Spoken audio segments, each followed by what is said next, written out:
السلام عليكم ورحمة الله وبركاته. إلى حضرة النبي المصطفى محمد صلى الله عليه وسلم وعلى آله وأصحابه وأزواجه وذرياته وأهل بيته أجمعين لهم الفاتحة. أعوذ بالله من الشيطان الرجيم. بسم الله الرحمن الرحيم. الحمد لله رب العالمين الرحمن الرحيم مالك يوم الدين. إياك نعبد وإياك نستعين. اهدنا الصراط المستقيم صراط الذين أنعمت عليهم غير المغضوب عليهم ولا الضالين آمين. ثم إلى جميع أرواح المسلمين والمسلمات والمؤمنين والمؤمنات خصوصا آباءنا وأمهاتنا وأجدادنا وجداتنا ولمشايخنا ولمعلمنا ولذوي حقوق علينا شهد لهم الفاتحة. أعوذ بالله من الشيطان الرجيم. بسم الله الرحمن الرحيم. الحمد لله رب العالمين الرحمن الرحيم مالك يوم الدين. إياك نعبد وإياك نستعين. اهدنا الصراط المستقيم صراط الذين أنعمت عليهم غير المغضوب عليهم ولا الضالين آمين. خصوصا إلى مصنف هذا الكتاب الفاتحة. أعوذ بالله من الشيطان الرجيم. بسم الله الرحمن الرحيم. الحمد لله رب العالمين الرحمن الرحيم مالك يوم الدين. إياك نعبد وإياك نستعين. اهدنا الصراط المستقيم صراط الذين أنعمت عليهم غير المغضوب عليهم ولا الضالين آمين. أعوذ بالله من الشيطان الرجيم. بسم الله الرحمن الرحيم. الحمد لله رب العالمين. اللهم صل صلاة كاملة وسلم سلاما تاما على سيدنا محمد الذي تنحل بالعقد وتنفرج به القرى وتقضى بالحوائج وتنال به الرغائب وحسن الخواتم ويستسقى الغمام بوجه الكريم وعلى آله وصحبه في كل لمحة ونفس بإعداد كل معلوم لك. اللهم افتح علينا حكمتك وانشر علينا من خزائن رحمتك يا أرحم الراحمين. اللهم رب اشرح لنا صدورنا ويسر لنا أمورنا واحلل عقدة من ألسنتنا يفقه أقوالنا برحمتك يا أرحم الراحمين. اللهم زدنا علما نافعا وارزقنا فهما واسعا. السلام على سيدنا محمد وعلى آله وصحبه وسلم والحمد لله رب العالمين. ثم الحمد لله الحمد لله رب العالمين وبه نستعين على أمور الدنيا والدين والصلاة والسلام على سيدنا وحبيبنا وشفيعنا ومولانا محمد وعلى آله وأصحابه ومن تبعهم بإحسان إلى يوم الدين. أما بعد فقال الله سبحانه وتعالى في القرآن العظيم بعد أعوذ بالله من الشيطان الرجيم. يا أيها الذين آمنوا اتقوا الله حق تقاته ولا تموتن إلا وأنتم مسلمون.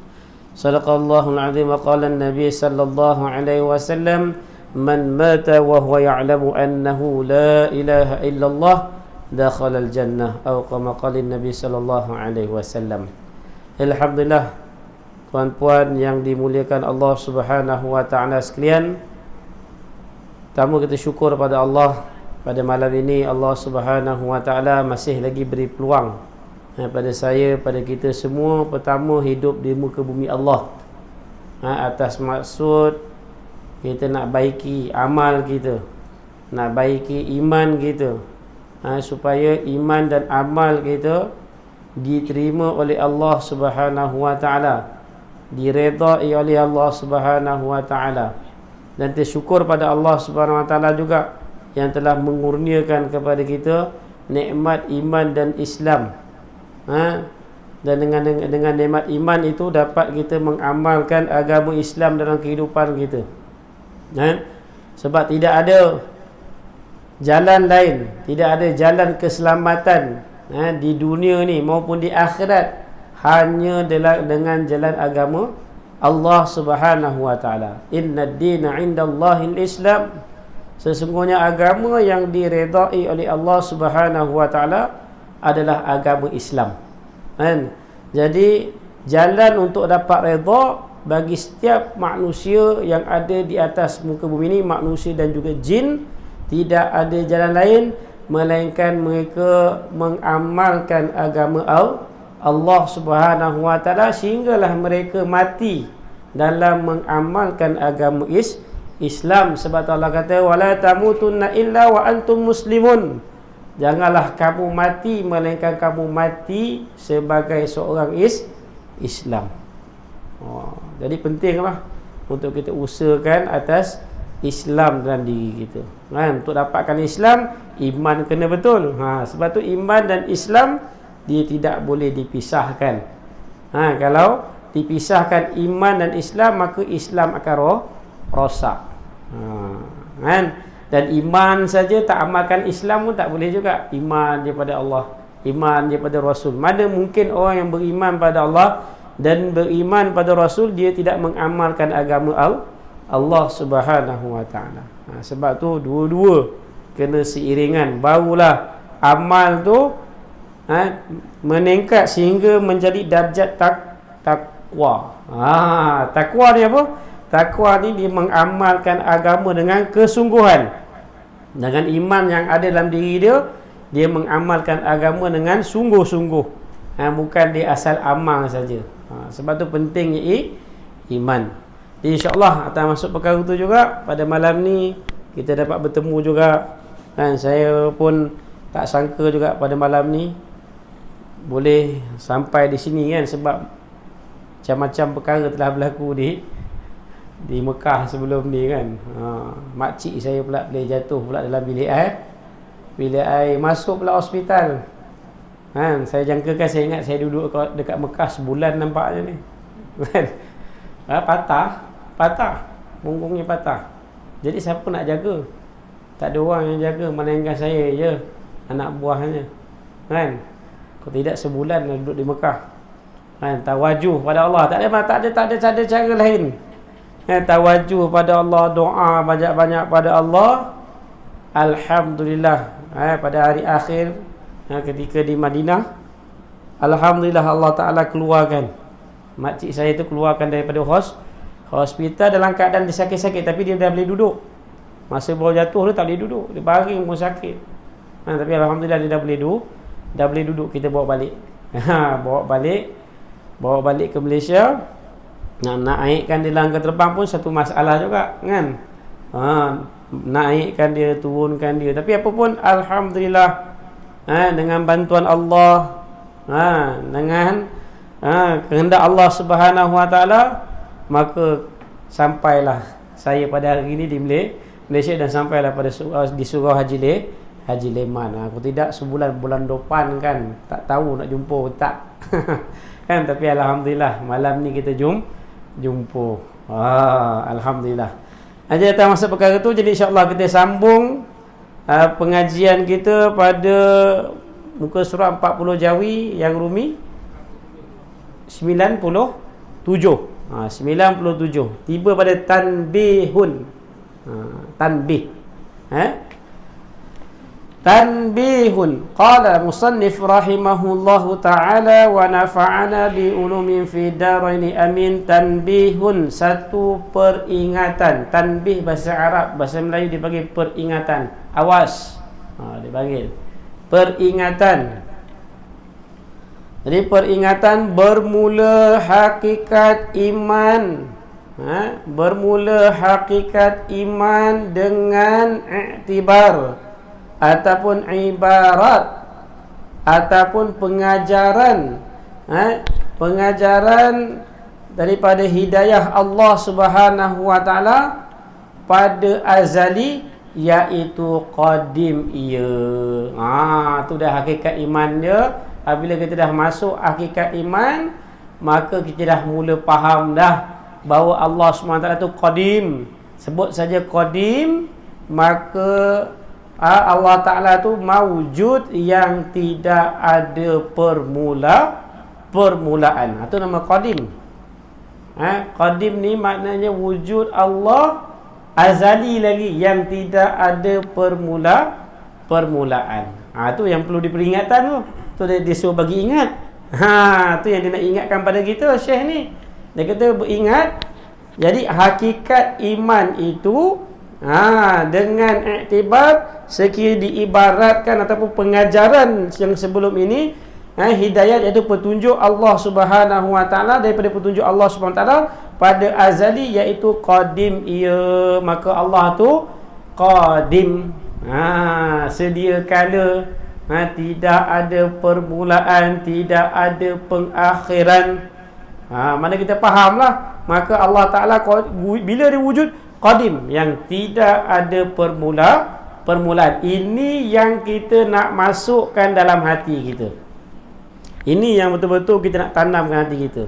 Jangan ada sedikit pun keraguan. Yang tidak dimulakan dengan sesiapa pun. Sebab sifat Tuhan tak layak, tidak layak panggil tidak layak panggil Tuhan sekiranya ada permulaan. Ada permulaannya, mana jadi lemah. Lemahlah. Lemah kenapa? Sebab dimulakan dengan tiada. Mana mungkin Tuhan itu dimulakan dengan tiada. Mana dia lemah? Lemah juga, asalnya tak ada. Jadi perkara-perkara sebelum tu dia tak tahu. Lemah. Jadi lemah. Kalau Tuhan, misal kata kalau orang faham Tuhan ada dua, mana Tuhan A baru dilahirkan, Tuhan B baru dilahirkan kemudian, maka Tuhan B akan jadi lemah.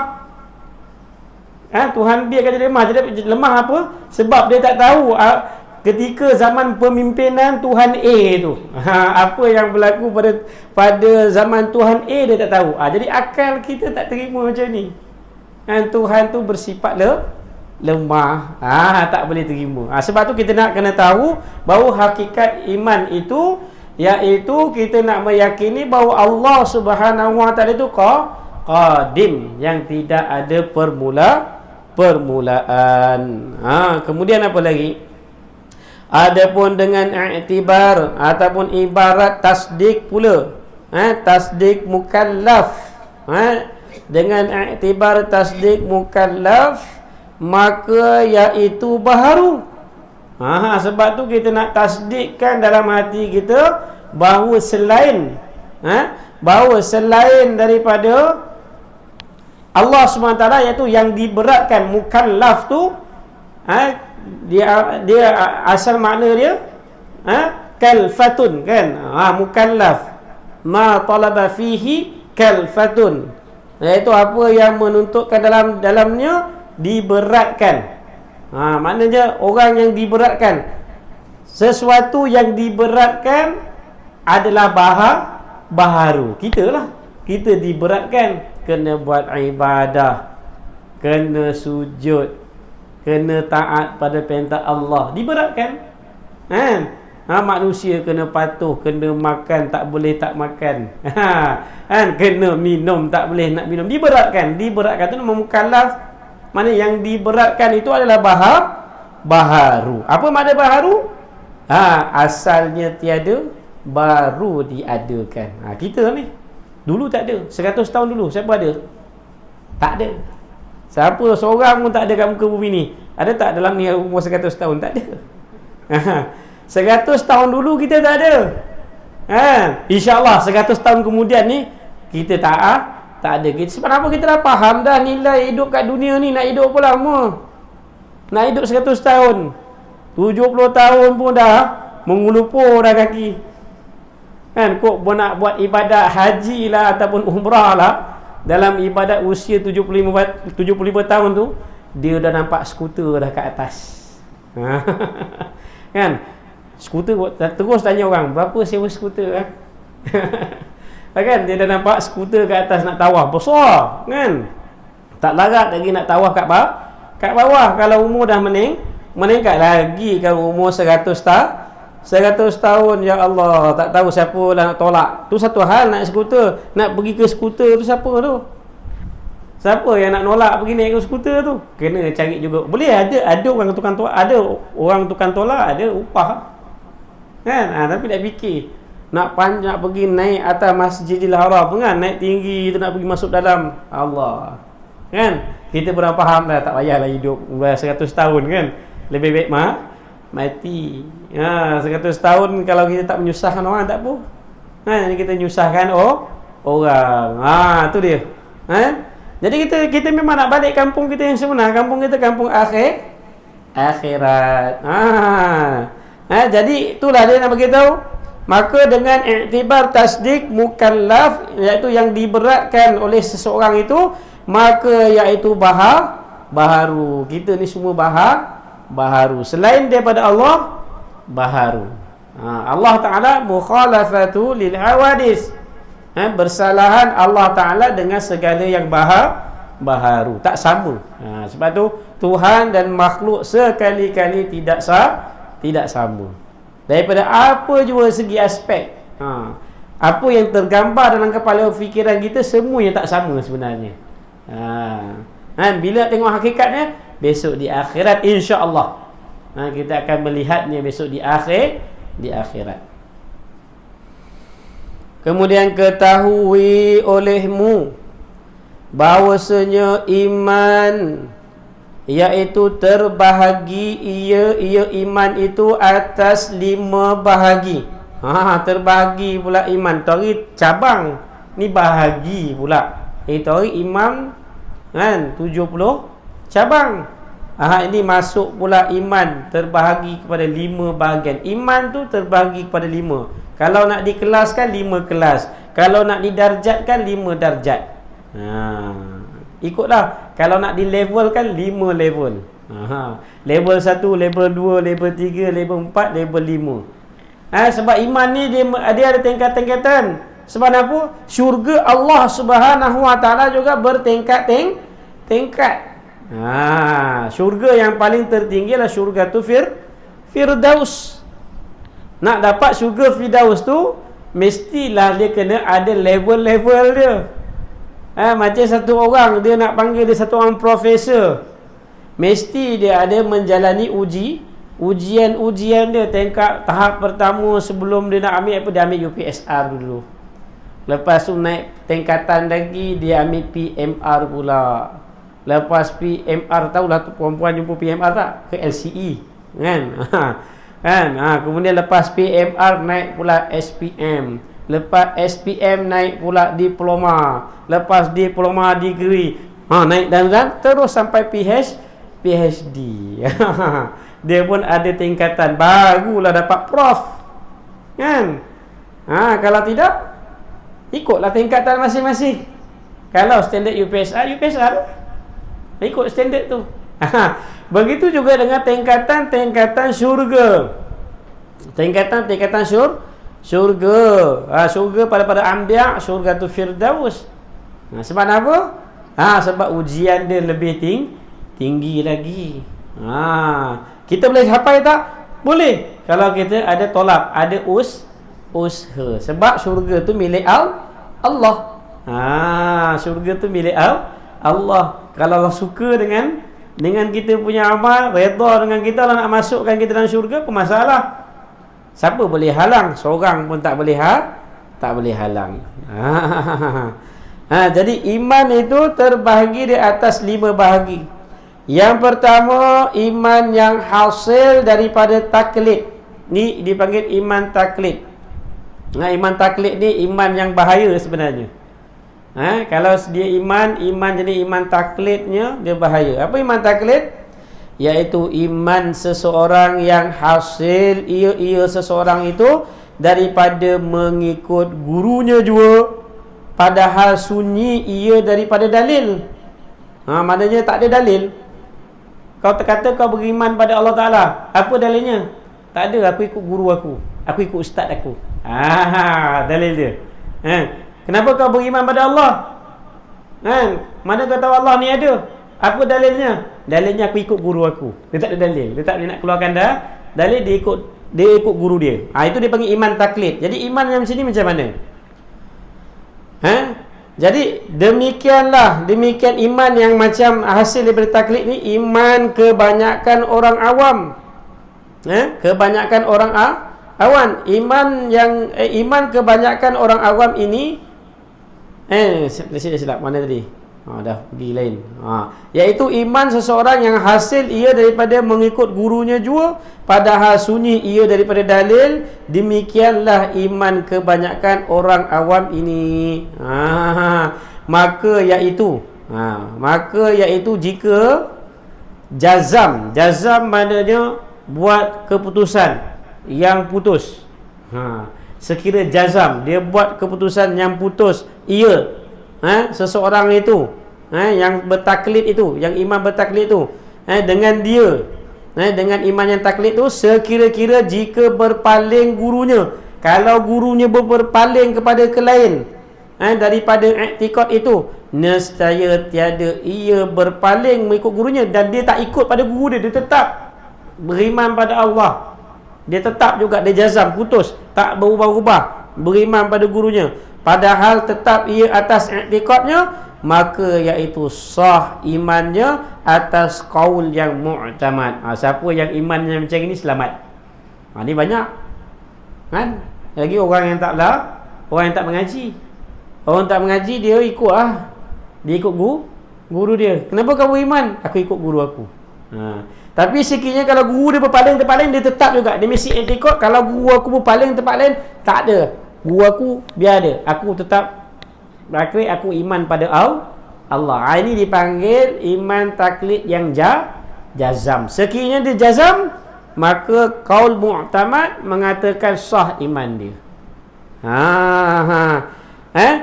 Tengok pula, dan jika tiada jazam ia. Jika tiada jazam maknanya tak putus. Kalau guru dia pergi belah, kalau guru dia pergi salah, dia pun ikut salah juga. Mana dia ikut guru dia berpaling pada perkara tu, dia pun ikut juga berpaling pada guru, ikut dengan guru dia, berpaling juga pada i'tiqadnya, maka tiada sah imannya ittifaq ulama padanya. Jadi segelintir ulama, sebahagian ulama mengatakan bahawa iman yang macam gitu, yang tak jazam tadi, tak sah iman dia. Sebab tu iman ni bahaya. Iman ni kita susah tak boleh nak taklid sebenarnya. Iman ni tak boleh taklid. Bab usuluddin jangan kita taklid. Tapi bab furu'uddin. Furu'uddin itu cabang-cabang agama kita boleh taklid. Kan? Contohnya macam mana? Contohnya bab fiqh. Bab fiqh kita nak taklid kepada pendapat-pendapat kan. Pendapat-pendapat yang kata, ada yang kata boleh, ada yang kata tak boleh. Contohnya apa? Contohnya pendapat yang mengatakan bersentuhan di antara laki dan perempuan tanpa syahwat tak batal wudu. Ada kaul yang lemah. Ada kaul yang lemah yang dipakai ketika musim haji. Mana tersentuh tak batal. Boleh lagi. Kalau tak ada taklid dalam mazhab kita, dalam mazhab lain ada, boleh lagi. Dalam bab fiqh boleh lagi taklid. Tapi dalam bab usuluddin, bab tauhid, minta dijauhkan supaya kita jangan iman yang taklid. Kena datangkan juga dalil. Paling tidak pun dalil akli. Dalil akli, dalil yang mudah. Apa tanda Allah ada? Adanya alam ini. Adalah dalil. Adanya alam ini.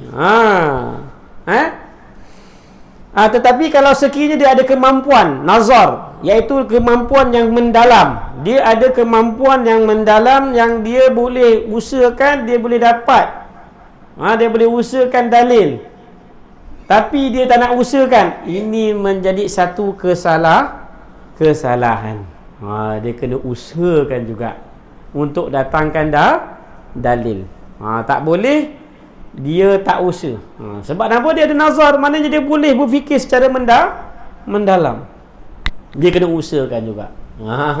Masih bersalahan lagi. Sebab tu dia kena usahakan.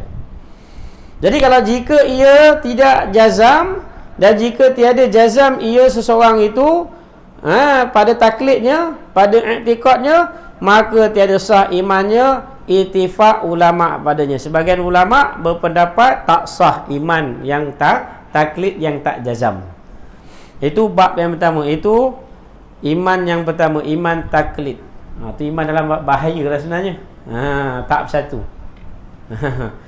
Tahap yang kedua, bahagian yang kedua, keduanya iman yang hasil ia daripada dalil. Iman yang hasil ia daripada dalil, dan iaitu iman bagi seseorang yang mengetahui ia akan segala aqaid itu dengan nazar. Nampak? Dengan nazar, dengan boleh fikir yang mendalam kepada dalil-dalil seperti yang disuruh oleh Allah Subhanahu Wa Taala, maka iaitu sah imannya dengan ittifaq segala ulama, dan dinama akan pengenalan yang demikian itu ilmul yaqin. Itu dia. Kalau dia tahu dengan dalil, dia dapat menggunakan akal dia, dalil akli dia ada, dalil nakli dia ada, jadi dia ni dipanggil tahap iman ilmul yakin. Dia tahu, dengan ilmu dia tahu bahawa adanya Allah Subhanahu Wa Taala. Itu boleh dipanggil ilmu yakin, dengan mengetahui, bersandarkan kepada dalil-dalil yang ada. Itu belum tahap lagi tu. Ada tahap yang lain, itu tahap yang kedua. Mana datangkan dalil. Mana kamu kata Allah ni ada, wujudnya alam ni. Dah kemudian datangkan dalil pula, inna khalaqna Allahul ladzi khalaqas samawati wal ard. Allah yang menjadikan langit dan bumi. Allah buat pengakuan dalam Quran bahawa dia yang jadikan langit dan bumi. Mana dia ada lah. Orang yang buat bumi dan langit mestilah bersifat wujud. Orang yang menjadikan bumi ni mestilah dia bersifat wujud. Takkanlah yang tak wujud, yang tak wujud boleh cipta bumi. Tinggal lagi wujud tak semestinya boleh lihat. Wujud tak semestinya boleh lihat. Contohnya apa? Angin. Kita rasa tak sekarang ni angin? Rasa. Mana angin? Tak nampak kan? Sungguh tak ada? Sungguh. Sungguh. Padahal dia ada. Kalau Allah Ta'ala buka hijab kita untuk tengok zat angin, kita akan nampak zat angin ni. Tapi pasal kita dihijab, maka kita tak nampak angin yang ada sekarang ni. Begitu juga dengan cahaya. Cahaya ada tak? Ada. Sungguh ada tak? Sungguh. Mana dia? Tak. Susah nak tunjuk. Tak boleh nak tunjuk. Tak ada. Begitu juga dengan Allah Subhanahu Wa Taala. Nak bagi tahu Allah tu wujud tu tak semestinya dapat lihat. Sebab apa kita tak dapat lihat? Kita dihijab oleh Allah Subhanahu Wa Taala. Itu yang kita dapat lihat. Sebab kita dihijab. Tu dia. Yalah, kita siapa nak tengok Allah? Nabi Musa alaihissalam pun boleh pengsan. Nabi Musa ni orang yang boleh berkata-kata dengan Allah, orang yang gagah, orang yang kuat, orang yang tak reti takut punya. Orang yang tak reti takut punya. Kan?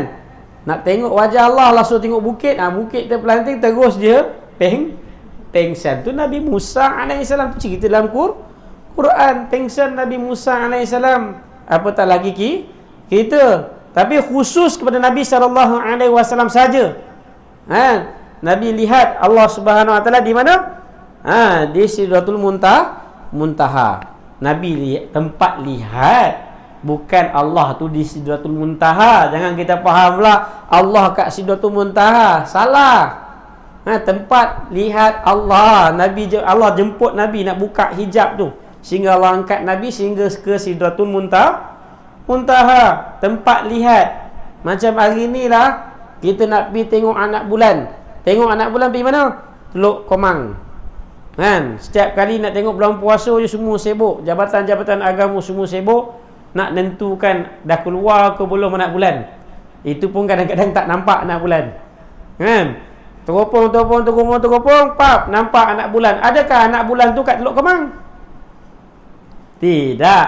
Tapi Teluk Komang tu adalah tempat lihat anak bulan. Bukan tempat bulan tu bertandang kat situ. Tapi tempat lihat anak bulan. Begitulah Nabi SAW melihat Allah Subhanahu Wa Taala. Nabi tempat lihat saja, bukan Allah tu di Sidratul Muntaha. Tu yang kita kena faham. Itu special, khususiat untuk Nabi je. Untuk kita tak ada. Di alam jaga ni Nabi lihat di alam nyata, di alam jaga ni. Sebab tu apabila seseorang tu dia mendakwa bahawa diri dia melihat Tuhan tu di alam nyata, dia nampak Tuhan di alam nyata, nampak jirim, dapat jasad Allah semua nampak ni. Dia nampak semua zat Allah ni, dia nampak depan mata dia. Alam nyata ni boleh dipanggilkan dia satu orang fasik, orang yang buat dosa. Suruh dia taubat. Sekiranya kalau seorang tu, kalau dia cakap dia lihat Allah dalam mimpi, harus berlaku. Kalau dalam mimpi harus berlaku. Tapi kalau alam nyata, boleh panggil dia satu orang fasik, suruh dia taubat. Hebat benar daripada Nabi. Dahsyat. Boleh lihat Allah di alamnya nyata. Itu tak betul. Tu dia panggil ilmul yakin. Dengan dia datangkan dalil, dia tahu dalil-dalil bahawa ada kewujudnya Allah SWT, kuasanya Allah, dia datangkan dalil-dalilnya. Itu dia panggil ilmul yakin. Yang ketiganya, iman yang hasil ia seseorang itu daripada jernih mata hati. Jernih mana celik mata hati itu. Celik mata hatinya dengan sebab melazim ia akan hudur ataupun hadir hatinya kepada Allah Subhanahu Wa Taala dan melazim akan muraqabah. Artinya mengintai-ngintai dan merenung-renung mata hatinya, ingat kepada Allah Subhanahu Wa Taala, seolah-olah menanti-nanti ia seseorang itu akan kedatangan suatu daripadanya. Ini orang pangkat yang kedua ni. Mana dengan sebab dia jernih mata hati. Seperti Allah Taala berfirman kan, inna fi khalqis samawati wal ardi wa ikhtilafil laili wan nahari la ayatin liulil albab. Sesungguhnya pada kejadian langit dan bumi dan pertukaran siang dan malam itu ada tanda-tanda kebijaksanaan Allah Subhanahu Wa Taala. Bagi siapa? Bagi yang celik mata hati, yang nampak ni. Siapa yang celik mata hati? Alladzina yazkurullah qiyaman wa qu'udan wa 'ala rabbihim wa yatafakkaruna fi khalqin, iaitu seseorang itu yang mana dia sambil berdiri dia ingat Allah, sambil baring dia ingat Allah, sambil sujud dia ingat Allah, sambil duduk dia ingat Allah Subhanahu Wa Taala. Sambil dia memikirkan tentang kejadian-kejadian yang Allah Ta'ala jadikan, sehingga kata Rabbana ma khalaqta haza batila, wahai Tuhanku, tidaklah kau menjadikan semua ini, siang, malam, langit, bumi dan di antara keduanya, kau tak jadikan benda ni sia-sia. Allah tak jadikan langit bumi ni tujuan sia-sia, tak ada. Tak boleh terima akal, dan kita juga tak terima akal Allah Ta'ala buat perkara yang sia-sia. Itu satu sifat lemah Tuhan. Kalau kita cakap Allah Ta'ala jadikan benda sia-sia, mana Tuhan ada sifat lemah. Mana mungkin Tuhan ada sifat lemah. Jadi tak boleh. Maknanya Allah Ta'ala jadikan langit dan bumi ni bukan suka-suka, bukannya sia-sia. Ada sebab ada hikmah. Nak bagi tu hikmah. Kalau sebab tujuan tu, kita rasa macam Allah Ta'ala berkehendak pula dengan tujuan sesuatu perkara kita. Sedangkan Allah tak berkehendak pun apa-apa daripada makhluk dia. Satu perkataan lagi, hikmah. Ada hikmah yang Allah Ta'ala jadikan sesuatu yang kita nampak sekarang ni. Maknanya bukan satu sia-sia. Jadi kita nak kena fikir di atas tentang kejadian Allah. Sebab tu Allah kata, kamu jangan fikir tentang aku, tapi fikir tentang apakah yang aku ciptakan. Apakah kejadian-kejadian yang aku telah cipta. Lihat pada kejadian yang Allah cipta. Jangan lihat tentang aku, jangan tanya pasal aku, tapi lihat pada ciptaan aku. Allah suruh lihat supaya kita nampak kehebatan, kebesaran Allah Subhanahu wa taala. Ni dia. Bukan senang nak dapat ni. Nak jernih mata hati tu. Sentiasa dia mengharapkan. Sehingga dia tak sabar-sabar. Habis saja satu perintah Allah, tak sabar-sabar nak jumpa lagi. Tu yang para anbiya alaihi wassalatu wassalam serta orang yang mengikuti jejak langkah mereka, semua mereka seronok dalam solat. Sebab apa? Dalam solat mereka boleh berjumpa dengan Allah. As-salat mi'rajul mu'minin. Solat itu mi'raj bagi orang-orang yang beriman. Nak jumpa Allah dalam solat. Sebab tu orang yang dah sampai celik mata hati dia, kelazatan, keseronokan dia dalam beribadah akan datang dalam diri dia. Kan? Masih kita malas lagi nak beribadat, masih lagi nak buat malas, masih banyak lagi persoalan-persoalan, masih lagi banyak pertanyaan lagi, maka kita kena usahakan. Itu tahap kita lah sebenarnya. Memang tak lari daripada perkara tu. Setiap orang akan berlaku. Sebab asal dia pada jahil. Asal jahil, dia usahakan, hilanglah jahil. Dia memang ada peringkat. Dia tak boleh tunggu dapat gitu. Dia tak boleh tunggu dapat gitu. Nabi SAW sendiri pun sebelum tu Nabi tak tahu apa-apa. Nabi pun tak tahu apa-apa. Kemudian selepas Allah Ta'ala perintah Jibril sampaikan wahyu, baru Nabi tahu. Nak bagi tahu kita memang sifat lemah daripada kecil. Dia bayi seorang, siapa tahu amal agama second time kecil? Seorang pun tak tahu. Lama kelamaan Allah ajar. Kita nak Allah bagi. Tu dia.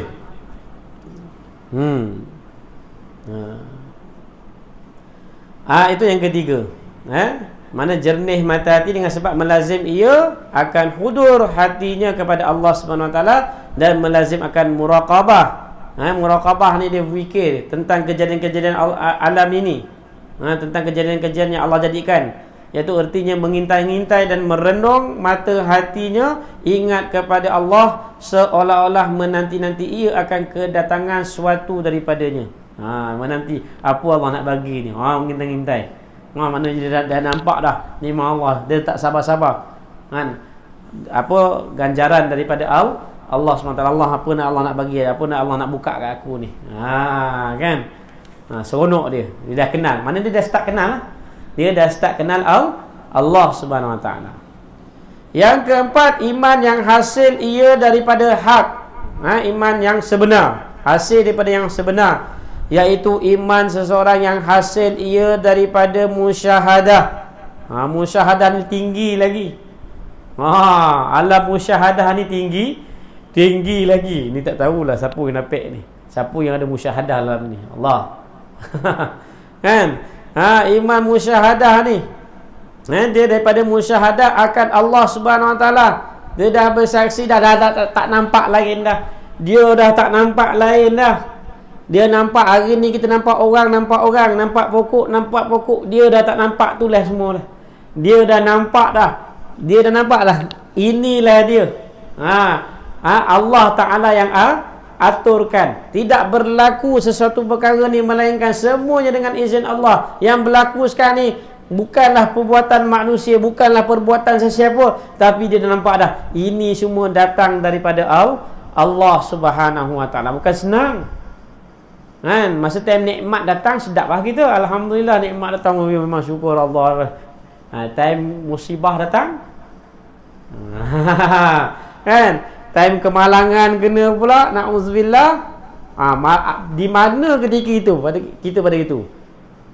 Kita kadang-kadang keluarga kita pun meninggal aksiden pun kita kadang tak terima. Ni langgar. Ni salah ni, kita salahkan tu, salah ni, salah tu. Kita tak nampak lagi. Belum nampak lagi. Musyahadah ni lagi tinggi, lagi halus. Dia nampak setiap perbuatan itu semuanya Allah. Ni tenggelam dah, fana. Musyahadah ni dah fana, binasa diri dia dah. Dia dah tak nampak lain dah. Dia hanya nampak pada Allah Subhanahu wa ta'ala. Tu dia kata apa? Iaitu iman seseorang yang hasil ia daripada musyahadah akan Allah Ta'ala. Artinya hudur. Bukan. Ni. Betul lah. Iman yang hasil ia daripada hak, iaitu iman seorang yang hasil ia daripada musyahadah akan Allah SWT. Artinya hudur dan ingat hatinya kepadanya. Artinya kepada wujudnya dan perbuatannya di dalam tiap-tiap mendapat ia akan zarrah kainat, iaitu sesuatu yang Allah kurnia pada dia. Dia nampak dah ini semua Allah yang bagi. Dia dah tak nampak lain dah. Walaupun nampak orang yang bagi, tapi dia dah tak nampak orang bagi. Ini Allah bagi. Ini Allah yang bagi. Apa segala-segala kebaikan yang datang, dia dah tak nampak lain dah. Dia bukan nampak orang tu punya kebaikan dah. Dia nampak semuanya datang daripada Allah. Ni hakul yakin ni. Dia dah tahu dah. Jadi daripada mendapat ia akan zarah kainat dengan segala panca inderanya. Panca indera yang Allah Ta'ala beri pada kita, yang zahir dan yang batin. Dan zahir dan yang batin. Kita dah nampak dah semua ni tidak ada siapa yang boleh beri pada kita melainkan Allah Subhanahu Wa Taala. Tu pada makna la ilaha illallah tu. Tidak siapa yang boleh bagi manfaat, tidak siapa yang boleh bagi mudarat, tidak siapa yang boleh bagi rezeki, tidak siapa yang boleh ambil rezeki, tidak siapa yang boleh tarik nyawa, tidak siapa yang boleh menghidupkan dan mematikan, melainkan Allah. Dia dah nampak semua berlaku depan mata dia. Dia dah tahu dah, ini bukanlah dia tu. Ini bukanlah dia tu, tapi sebenarnya di sebalik tu. Dia dah nampak. Segala perbuatan, segala perkara yang berlaku, terutama terhadap diri dia, dia dah nampak dah. Di sebaliknya, dia dah nampak ini adalah Allah Subhanahu Wa Taala yang gerakkan. Bukan nampak dengan mata ni. Bukan nampak dengan mata, dua mata ni, biru ke hijau ke kuning kan, bukan tu maksudnya. Hati dia dah celik, mata dah celik kan, mata hati dah celik. Dia nampak semua segala sesuatu ni. Allah Ta'ala buka hijab pada dia. Dia dah nampak dah. Bukan, ini bukannya si dia tu yang buat. Ni bukan si dia tu yang buat. Hakikatnya di sebaliknya. Kalau berlaku je kematiannya, dah lama dah. Dia dah faham dah. Dah tentu dah, Allah dah tulis kat azali lagi, dalam lauh mahfuz lagi. Apa yang berlaku, kematian ke, kehidupan, kesenangan ke, kesusahan, dia dah tak nampak lagi dah. Sebab-sebab tu golongan-golongan orang arifin, orang yang celik pandai, orang yang celik, orang yang tahu, orang yang celik mata hati dia, dia tidak ada mengeluh. Dia tak mengeluh duduk kat dunia ni. Dia nampak ujian ni datang daripada Allah. Apa saja yang datang, semuanya kullu minallah, semuanya daripada Allah. Dia tak menyalahkan sesiapa. Apa yang berlaku, dia tak salahkan sesiapa. Semuanya dia dah pandang diri dah. Dia dah pandang diri dia. Setiap kelemahan-kelemahan yang dibuat, semuanya dia pandang lemahnya di diri dia. Setiap kebaikan-kebaikan yang datang, dia dah nampak dah Allah yang anugerahkan kepadanya. Tapi kalau kita masih lagi menyalahkan orang lain, masih menyalahkan sesiapa, menyalahkan orang lain, maka tidak akan ada perkembangan rohani dalam diri kita. Kalau kita masih ada sifat suka menyalahkan orang lain, maka tidak akan ada perkembangan rohani dalam diri kita. Sebab tu kita belajar-belajar salahkan diri. Belajar-belajar salah diri.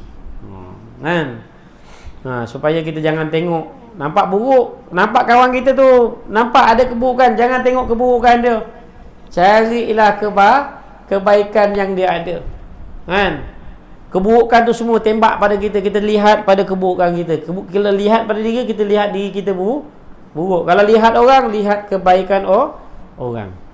Itu sebab apa? Itu adalah ujian daripada Allah Subhanahu Wa Taala. Allah nak tengok apakah kita syukur, apakah kita kufur kepada Allah Subhanahu wa taala. Sebab tu Nabi Sulaiman alaihissalam ketika dia kurniakan nikmat yang bermacam-macam, maka ditanya, adakah ini satu kejayaan? Apa yang dijawab oleh Nabi Sulaiman alaihissalam? Hadza min fadli rabbi liyabluwani aashkur am akfur. Ini adalah anugerah daripada Tuhanku. Allah Subhanahu wa taala nak tengok aku apakah aku syukur dan apakah aku kufur pada Allah. Ini jawab Nabi Sulaiman alaihi salam. Sikit lagi. Bermula yang ketiga dan yang keempat ini, iaitu dinamakan keduanya haqqul yaqin. Yang ketiga dan yang keempat tadi sama. Dia dipanggil sebagai haqqul yaqin. Ni dah tinggi darjat dia. Hak, memang yang sebenar-benar yakin. Yakin yang sebenar-benar. Kalau cucuk kat dia, dia memang berani mati punya. Campak di mana kalau dia dah iman yang macam ini, kan, dia kalau dipilih jadi tentera tu, dialah pasukan yang paling depan sekali. Orang yang macam ini yang kena letak kat depan. Dia dah sampai haqqul yaqin. Dia dah tak tahu, dia dah tak takut dah. Dia dah tak takut dengan apa-apa, nuklear ke, senjata ke, apa saja ke, semua je dia dah tak takut dah. Sebab dia dah tahu dah, tidak ada siapa yang boleh memberi bekas illallah, melainkan Allah. Sebab tu Nabi SAW, dia kalau nak pilih tentera-tentera perang dia, siapakah yang jadi pasukan di hadapan, Nabi akan mengikut tengok amalan malam dia. Sebab orang yang meningkat amal ni, tanda-tanda orang yang tingkat iman ni, bertambah nawafil dia, bertambah semayang-semayang sunat dia. Nabi pilih orang yang bangun malam, banyak nangis, banyak bangun malam. Itu yang Nabi pilih duduk depan sekali. Bukan orang yang gemuk-gemuk, orang yang gagah-gagah. Nabi pilih orang yang banyak amal, orang yang banyak buat amal ibadat tu yang Nabi letakkan askarnya di hadapan. Sebab apa? Dah tak takut apa-apa lagi dah. Dia dah nampak. Kalau mati pun dia tahu, kalau aku mati sekalipun, aku mati dalam iman, aku berjaya. Berapa banyak kisah yang kita baca, kita tengok, kita dengar kisah-kisah sahabat. Siap terima kasih pula, terima kasih kerana kamu membunuh aku. Ada kan sahabat kan, dibunuh oleh orang kafir kan, terima kasih, dapat hidayat. Tu nak bagi tahu, mati pun jadi asbab hidayat. Ni kita nak usahakan ni supaya mati kita, orang tengok kita pun orang dapat hidayat. Kan, jangan kita mati alhamdulillah mati juga dia tu. Kan, hari ni kita tak tahan tengok orang perangai dia gitu. Mati juga. Ucapan depan innalillahi wa inna ilaihi rajiun, dalam hati tu mati juga dia. Suka dia. Tak tahan dengan dia. Jadi kita jangan jadi macam itu. Jadi biar mati kita di asbab hidayat. Sebab orang rindu, suka. Seperti mana nabi-nabi kan, sahabat-sahabat radhiyallahu anhum. Jadi yang itu yang dinamakan ketiga. Yang keempat itu dinamakan akan keduanya haqqul yakin. Demikianlah iman haqqul yakin itu iman kebanyakan orang yang arifin. Orang yang arifin je. Siapa yang nama arifin ni? Masya-Allah lah. Moga-moga lah doa dia tu.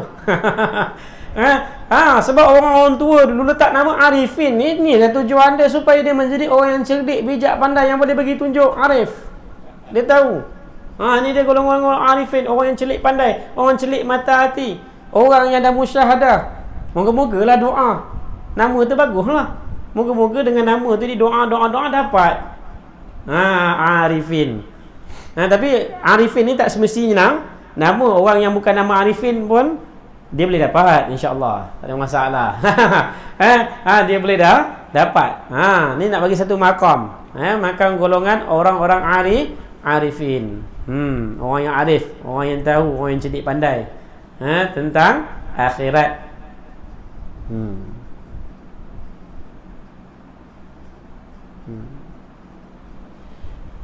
Mana pergi dia tu?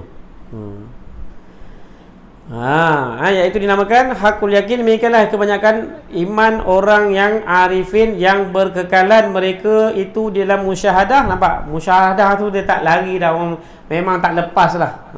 Pergi mana-mana dah, dia dah tak nampak lain dah. Dia hanya nampak Allah Subhanahu Wa Taala. Dia musyahadah akan Allah Taala. Dia sentiasa melihat Allah Subhanahu Wa Taala, bukan melihat dengan mata. Bukan mata dua biji ni, mata hati tu. Tu kena faham tu. Yang melihat, ingat kan orang faham musyahadah tu maknanya bersaksi dengan mata ni kan, mata hati tu. Yang kelimanya, iman yang hasil ia daripada iman daripada hakikat, iaitu iman seseorang yang hasil daripada keadaan mengekal ia akan musyahadah Allah Ta'ala dengan nur waridat. Nur waridat ni apa? Cahaya anugerah. Waridat ni satu anugerah daripada Allah Subhanahu Wa Taala. Ibnu Athaillah Askandari mengatakan kalau nak dapatkan ni sekali-kali takkan dapat. Dia kata, bagi tahu apa? La yakhruju syahwata min qalbi illa khawfun muz'ijun au syaukun suqliku. Dia Syekh Ibnu Athaillah yang pengarang kitab Hikam kan, dia mengatakan tidak akan keluar syahwat, tidak akan keluar ataupun tidak ditundukkan syahwat itu daripada dalam hati itu, melainkan takut dan gemetar kepada Allah Subhanahu Wa Taala. Kalau nak dapatkan perkara ni, hati itu mesti kena berpaling daripada syahwat. Kalau hati kalau tak berpaling pada syahwat, masih lagi mengikut kehendak-kehendak syahwat kita. Syahwat ni macam-macam, bukannya pada perempuan saja. Pada segala tempat lah. Barang, segala agrak, segala barang, nampak barang ni, seronok ni, nampak ni, masih lagi ada keseronokan dengan syahwat, masih ada keseronokan syahwat, maka nak sampai pada makam ni, nak dapat anugerah ni memang tak dapat. Jadi Ibnu Athaillah mengatakan tidak akan keluar syahwat tu selagi mana dia tak takut kepada Allah. Dia mesti kena takut kepada Allah, baru syahwat tu rendah. Barulah syahwat tu boleh rendah. Barulah maksiat-maksiat yang kita tak maksiat-maksiat kita tak buat. Sebab apa? Syahwat kita dah rendahkan syahwat kita tak berpaling pada, tak mengikut jejak langkah syahwat. Syahwat dia kawan baik dengan nafsu. Syahwat dengan nafsu ini macam kancingnya. Kalau jalan tu pimpin tangan. Syahwat ni dengan nafsu ni, dia pimpin tangan, dia tak lepas ni, pimpin tangan. Kalau kita nak tarik dia tu, kena tarik tangan dia betul-betul. Syahwat ni nak lawan dia, ni lawan betul-betul. Sebab tu alhamdulillah Allah Ta'ala kurniakan perintah wajib puasa tu. Perintah wajib puasa kita tu dengan selimpah kasih sayang Allah. Sebenarnya Allah Ta'ala kurniakan kepada kita, puasa ni dia menjadi satu alat untuk menarik syahwat kita kepada keselamatan. Sebab tu banyakkan puasa. Sebab tu banyakkan puasa. Banyakkan puasa. Puasa ni boleh melawan syahwat. Usahakanlah. Tapi kalau kita dapat kawal nafsu kita, insya-Allah. Tapi tak dapat, macam mana? Sebab itulah nak dapatkan nurul waridat ni, dia kena dia kena kawal nafsu dia. Dia kena buang nafsu dia. Dan nafsu syahwat dia ni kalau tak akan keluar syahwat dia, la yakhruju syahwata, tidak akan keluar syahwat tu min qalbin, daripada hati dia, illa khaufun, melainkan takut, muz'ijun, takut dan gemetar, au syauqun muqliqun, dan takut dan gelisah. Gelisah. Jadi takut dan gelisah kepada Allah. Dah takut mestilah gelisah. Mesti. Dia buat sesuatu je, aduh mak betul ke tak? Dia mesti takut dan gelisah kan. Dalam Quran malah cerita inna khaliqul insan khaliqu halu'a kan. Allah jadikan manusia tu daripada bersifat keluh kesah. Dia tak boleh tak nentu. Tu dia. Sikit lagi. Berapa kali sikit ni, tak habis-habis lagi ni. Mana nak break ni? Tak jumpa break lah. Pukul 9 kan tak jumpa kan, pukul 9 berhenti lah. Dan nur ma'rifah. Cahaya ma'rifah, cahaya pengenalan. Cahaya kenal pada Allah Subhanahu Wa Taala, buka hijab tu. Nak kenal Allah ni, dia ada perantaraan cahaya. Kita nak kenal satu cahaya. Sebab tu hari ni kita nak kenal air ke, nak kenal botol ke, perantaraan dia cahaya. Sebab apa hari ni kita kenal air? Sebab cahaya. Perantaraan untuk kenal tu cahaya. Sebab tu hari ni kita boleh kenal muka Ustaz Faizal, muka siapa? Muka Encik Arifin, Haji ni. Kita kenal sebab apa? Sebab perantaraannya cahaya. Cuba tutup lampu, semua galap. Nampak tak? Tak nampak. Begitu juga kita nak kenal Allah ni, perantaraannya cahaya. Itu dia kata nur waridat, cahaya kurniaan daripada Allah, dan cahaya makrifah, cahaya pengenalan yang Allah kurniakan juga. Cahaya makrifah ni. Dia cahaya. Cahaya bukannya cahaya dari segi mata hati tu celik, nampak. Dan nur makrifah yang didatang atas hati mereka, nampak tu. Cahaya tu didatangkan atas hati, bukan mata. Datang atas hati mereka itu. Kemudian daripada hilang pada hati mereka itu segala daki aghyar. Apa daki aghyar? Daki-daki selain daripada Allah. Tu aghyar, selain daripada Allah, yang lain-lain tu. Daki-daki yang lain-lain ni hilangkan. Maknanya kemudian daripada hilang pada hati mereka itu segala daki aghyar, dan ingkar, dan jahat, dan sangka, dan dakwa, dan kasih kepada yang lain daripada Allah SWT. Ni semua nak hilang, semua nak dibuang.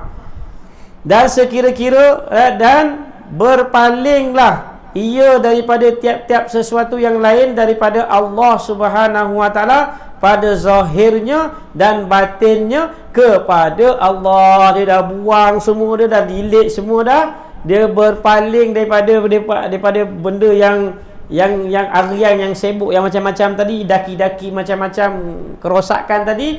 Dia terus berpaling, palingkan muka dia arah kepada Allah Subhanahu Wa Taala, menuju kepada Allah Subhanahu Wa Taala. Dengan suatu yang lain daripada Allah Ta'ala akan lupa dan lalai kepada Allah Subhanahu Wa Ta'ala. Yang lain daripada Allah akan lupa dan lalai. Jadi dia, apa saja yang berlaku, apa yang lalai, dia lupa ke lalai, dia balik kepada Allah. Buat salah aja, tubu ilallah. Balik je, taubat. Lupa je, ingat, taubat. Buat salah sikit, taubat pada Allah. Tu dia. Dia akan kembali kepada Allah. Inilah iman segala aqtab. Aqtab ni apa? Tiang.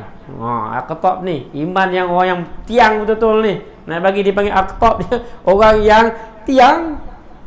Kalau tak ada tiang ni, macam mana nak dirikan surau ni? Nak diri surau ni berdasarkan tiang lah.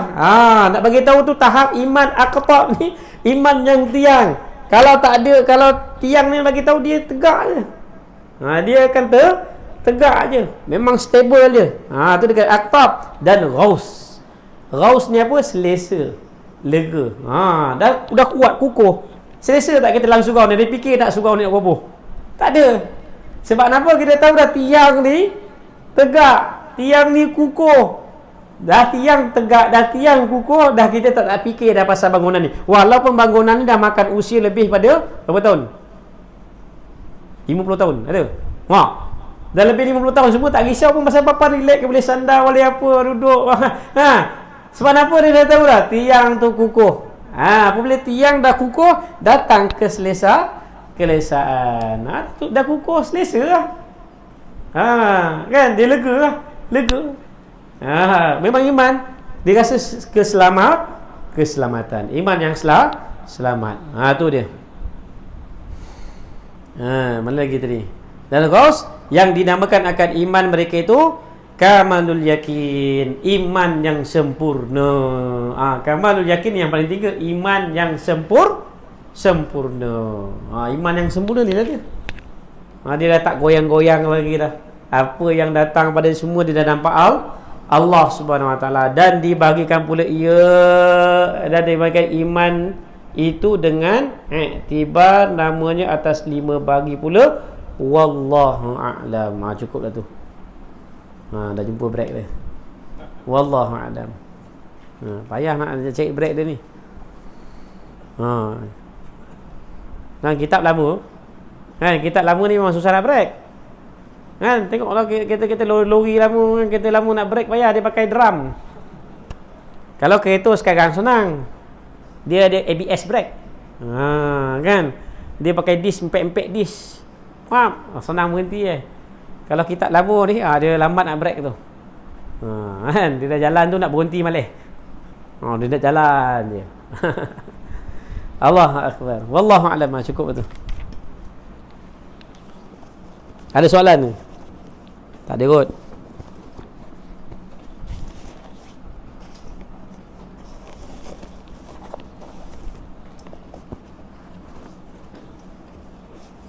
Ada pen tak? Tinggal.